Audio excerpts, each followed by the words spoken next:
Hi, I'm Kathleen Bade, and as we have conversations with superintendents from across the country, I'm really excited to be sitting next to a fellow Arizona State Sun Devil. Had to make the plug.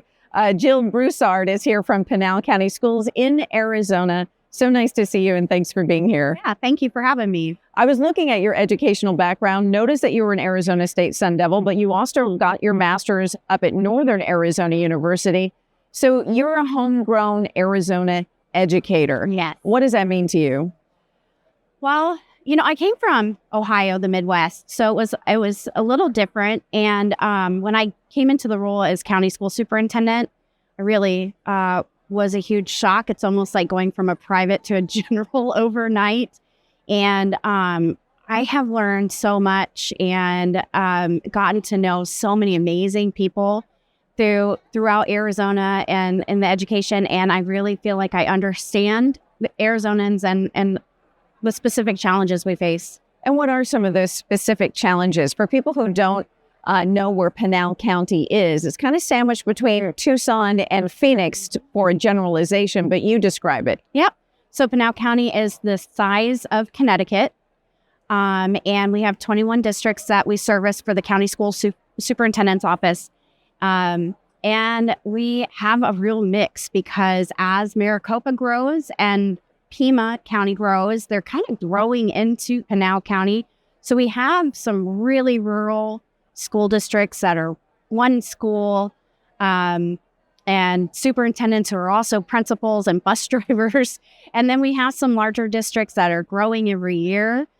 So we have a lot of challenges. We still have the challenges that a rural district would have, access to different services and attracting personnel to their district.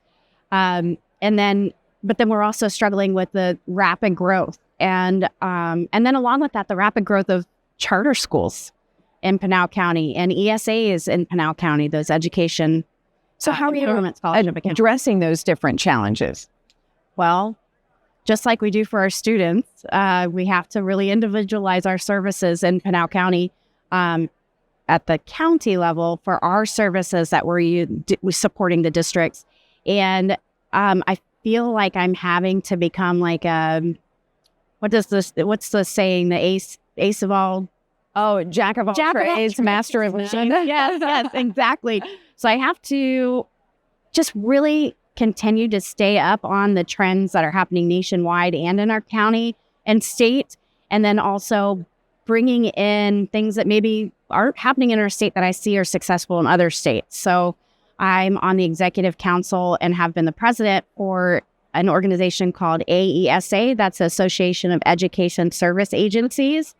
And that's a really unique place for me to go and my team to go and learn about different services that we could probably and hopefully bring back successfully to our districts to kind of meet those needs and help in those vastly different areas that our schools need support in. In the time that you've been superintendent, how has the role changed? Oh my gosh. Well, I couldn't ever encompass that in just one. We got time. One comment, but I've noticed a lot, even just from state to state, the support from the communities can vary greatly, obviously, and that's an equity issue. But just in technology alone, right? We have AI, we have just regular technology, Wi-Fi, and that's something that I've tried to help with. We did a huge broadband expansion where we brought fiber optics out to every district in the county, along with all the libraries and fire districts, because that's an equity issue. But COVID really brought these things to light. And interestingly enough, it was a huge push I was trying to make prior to COVID, but it wasn't a priority for a lot of the districts. And we really have to decide what those priorities are because we have a limited finance, obviously. So when COVID came along, I feel like we were poised and ready and we got that broadband out.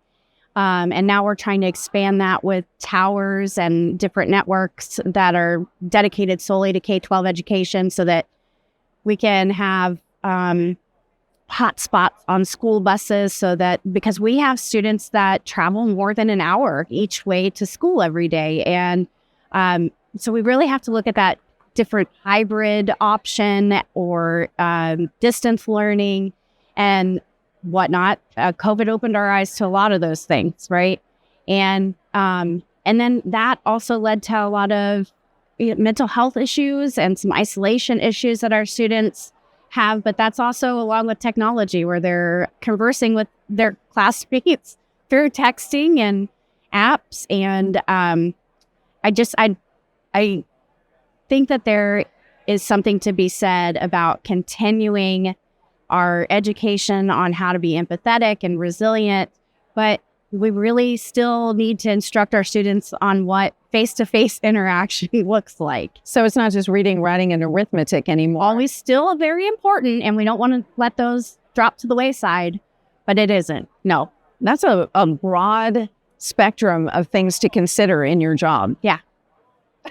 Yeah, challenging times, right? It is. That's why I could never encompass it in one. So no, but that's fascinating. And you talked about kind of rebuilding the technology infrastructure that really didn't exist. Mm-hmm. What are some of the other initiatives or programs that you've brought about in your tenure there that you're most proud of? Okay, well, there's one that I always bring up, and it was right.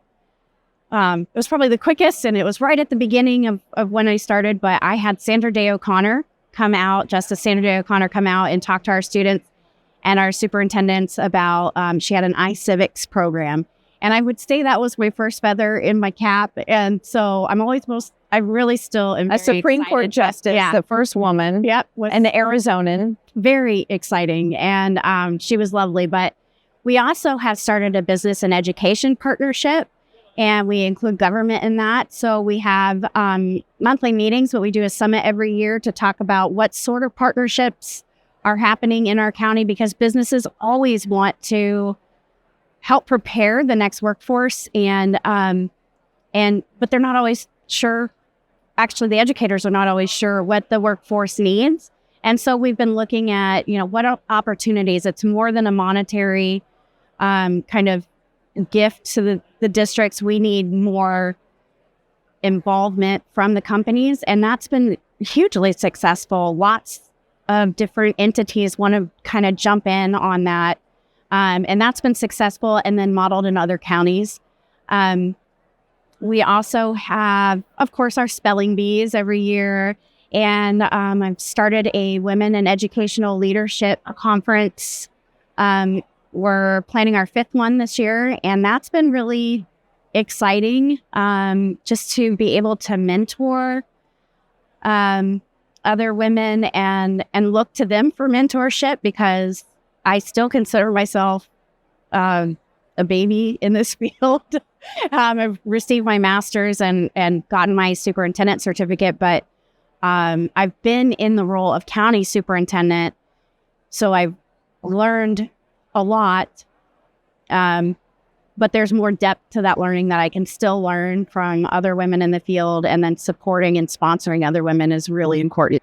Well, you talked about businesses a little bit, but yours is a unique community in that you said the rapid growth is a real issue for us. So tell us a little bit about the makeup of the business community there that is rapidly changing. Yeah, we have a huge technology growth in Pinal County. We have a couple of electronic vehicle or battery operated vehicle companies in Casa Grande. We have Intel. We have a battery manufacturing plant taking place at the north side of our county. So we came from a real rural farming community, and that farmland is now getting, swallowed up by Kohler and Nikola and all of these really interesting companies on the edge of technology. And so now we're preparing our workforce, and not just preparing the kids in our county for that workforce, but trying to entice students and adults from other counties to come, or states to come and move into our community. So we need to, what's the first thing that, people look for when they're moving to a new place? And it was part of our general session today. They look to see what the school district is rated. So we really have to be competing with those districts who have so many uh, benefits with being right in a municipality like a Phoenix, a city, and we may not have that much to offer. I don't know a whole lot of like recent grads who want to come to someplace that doesn't have a social scene, a tiny little community with, we have one community that has 40 registered voters in it. And it's hard to get them and compete with those districts who can pay more money.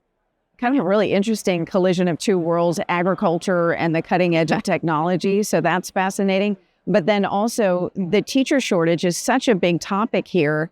And with a rapidly growing area and some of those challenges you said to entice people to come, that must really be a major challenge for you. It is. And I know that a lot of our districts have now been reaching out for teachers from other countries, the J1 visa teachers. And although that's great, we're also still working on Grow Your Own and really trying to promote that growth from within. But teaching has never been a glamorous job. And I think in today's political culture, it may be even less of a appealing job for some. So what we can do as administration to help support and even shield our teachers from some of that, but also be fighting up at the state capitol and federally for recognition and some respect as professionals. So how do you as a superintendent take on this added role of sort of being mediator in this politically charged atmosphere that you're talking about? It's difficult because actually I'm elected to office and it is a partisan election. So I have to identify what party I'm with. And then we have a lot of discrepancy between what the political parties see as the correct route to go and then what the boots on the ground, see as the best route for the students. And so whenever there's that question, I just ask myself what's best for the students. And then I fight through dialogue for them and their rights and their benefits, because I think it's really hard to argue with common sense. And what's right for the students is always common sense. So I feel like I can appeal to both sides whenever I feel like I'm stuck in the middle there, but it can be a fine line sometimes. What's your best advice for superintendents who are trying to navigate all this? I think communication is the key, and we need to continue to focus on, let's not get stuck going down these different paths of what's the social flavor of the day. We need to focus on our academics, correct, right? But we need to just instill leadership, and we need to instill resilience and cooperation with the community and with the politicians in the state, at the state level and the national level. And I think when you simplify what needs to be done to those kind of characteristics of leadership, that's an easier sell than some others. All right. Well, let's talk about the pandemic a little bit. Teachers are trying to play catch up with the students who have fallen behind in some grades with their literacy skills and their math skills. Talk about addressing those needs and then also dealing with those pandemic dollars drying up, those relief funds. Right. So I know that there's a big question, how are we going to deal with that when those dollars expire, if you will? And I think the easiest way to look at that is we just need to look at what programs or initiatives that we put in place with those dollars and see which ones were effective. Those are the ones that we're going to find a way to continue because they're benefiting our students. I know that we are turning a corner. We're seeing some improvement in test scores. We're seeing some improvement in mental health with our students. And we just need to continue that. Whatever those successful programs and initiatives were are the ones we're going to focus on because, I mean, it's an easy decision, right? The isolation the students felt and even the teachers is tough. The frustration that both are feeling when it comes to teaching and the students not being prepared or the teachers not knowing how to bring them back up. Arizona has a huge initiative right now with tutoring, and the state superintendent will pay for tutoring for any district, any student that needs it. Hopefully, that's a big initiative that will take place. I know that most of my districts have already had some sort of tutoring work happening, but I think, and I really believe, have always believed, that it really boils down to the families. When a family puts an emphasis on education, the student sees that, and then they put that emphasis, themselves. When a student comes to school and recognize colors and numbers and the alphabet, it's a huge difference from a parent who was involved and had the initiative to just point things out to their students and setting them up for success. So I see a big shift when we have parents that are working 3 jobs, or in the high school directly under me for the accommodation district, we have students who maybe already are parents or have been in trouble and been into juvenile detention facility, and so they fall behind. And so really just caring about those students as individuals and seeing what we can do to help them individually is what we need to do. And you've worked on these educational programs for correctional facilities. Mm-hmm. Yep. So we have a juvenile detention facility, and then also a youth that are remanded as adults over at the jail, and we're responsible for the education of them. We do some GED for students who are really far behind, may not catch up. And then we've had some high school graduations, which was a huge success. We just were awarded some money through the state legislature to create a STEM lab and a recording studio there. And so we're always looking for ways that we can help them with their skills. It is a little tough in a secure care setting because you're limited as to what sort of equipment you can bring in for safety purposes.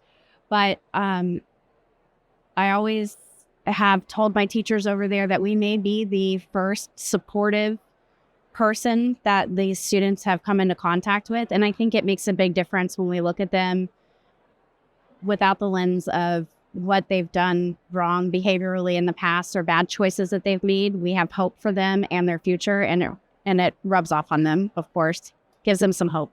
Wonderful to hear. All right. Well, so nice talking with you, Jill Broussard of Pinal County, Arizona Public Schools. Nice to see you. Thank you very much.